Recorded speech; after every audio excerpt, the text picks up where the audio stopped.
we're a little sluggish tonight. I think Tierney being out, some other factors going in, kind of made us kind of a little on edge a little bit, but I can't say enough for how we rebounded. We kind of felt a lot better in set 3, getting into a rhythm, because we keep talking about we want to be playing our best volleyball going into next weekend. And so I can't say enough about Tessa Marshall stepping in tonight and having a great night. And so I think we're playing well. We just had a little bit of a slow start, and glad that we got the win in 3. Yeah, we talk a lot about working hard off the ball, and that's doing all the stuff when you're not touching the ball.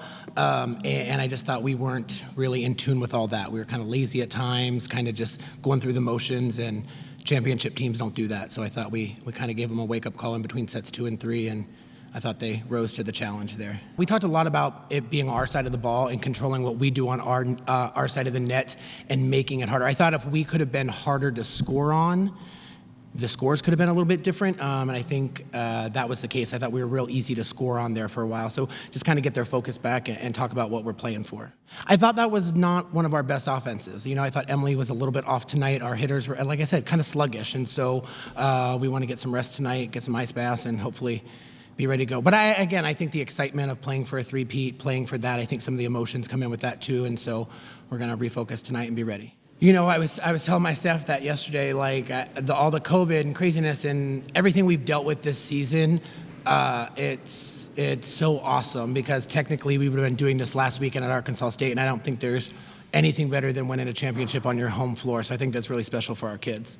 All the stuff we've been through. 2020 has been one for the record books, with missing starters and COVID and having to we said all along that it was going to take everyone to win this thing, and it has held true. It's taken the entire team, and they're just resilient. Like I said the other day, it doesn't matter if we're winning 2-0 or we're down 0-2. This team just knows and believes they're going to win, and that's pretty special. Crazy. You know, I can't say enough about my staff and the work we put in. Like, we went back and watched our film from the last time we played UTA, and noticed they were staying away from left back. So then we put Kayla Granado over into middle back, and my staff just does a really good job. And so it's been awesome, and we're so thankful to be where we're at. Yeah, Kayla Granado is one of the most consistent players I've ever coached, in practice, in matches.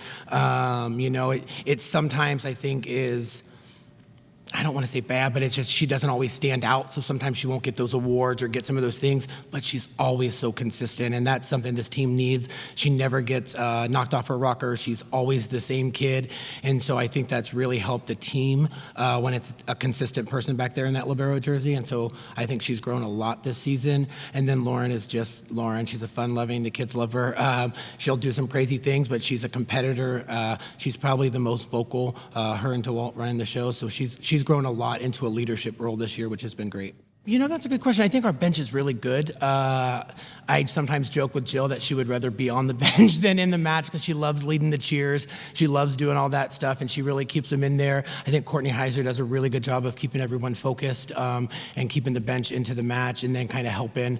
We do a thing where it's always like position, so we want our setters to be better than their setters, you know? So when we call a timeout, you'll see Ryan giving Emily some things, or if Ryan's in, Emily talking to her, and kind of make it like that. So I think they all do a good job, but I would say Jill and Courtney are probably two of the mainstays. I think we're just playing really confident right now, and we've worked hard all season, and with all the craziness going on, we've always had the same goal in mind, to three-peat, and so I think right now we're just not letting anything knock us off our rocker, and so that's just our mentality going into every single game, is we have a mission and we'll do whatever it takes to get there. Like Lauren said, I think we're just really confident in our ability, and we've been saying the past few weeks to focus on ourselves and our side of the court, and the rest will follow. So. For sure. I think we have more into us. Like we always say, like, we need to play at another level. And like Kayla said, we're always focusing on our side. But I think we're at a good place right now, but we're not complacent. And so we know that the games are just going to get harder and harder. And the way the conference tournament's set up, it's a lot of games in a small amount of time. So we know it's going to be a challenge, but I think we're in a good place, and we're just going to keep going from there. Yeah, and I think volleyball's a game of momentum. So when you give a team like UTA, a good team like UTA, like a little sliver of hope, they can sometimes take it and run with it, and that's what happened in the second set. So it's just about focusing on our side and managing the momentum. I think it was definitely self-inflicted. We were making silly mistakes, hitting balls out that we shouldn't, and we just needed to focus back in and do our jobs. I think one thing that really separates us from other teams is we go on a lot of serving runs. And so in that second set, we were struggling with going on serving runs. We were kind of trading off with them. And so I think that's what the difference was. It's really exciting for us to play our last game for a ring at home because we have the fans behind us, and it's a fun environment when you know that the people in the crowd support you. Yeah, it's playing in Strahan Arena is playing like in no other gym. So it's really exciting to be able to win attempt to win a third ring here. I think for us, since we've been here every year, like we don't know anything else, and so there's no choice. We have to win the ring, and that's our mentality. We're not going to let anything knock us off our rocker. Like, we're going to do whatever we can to win a ring because we know no different.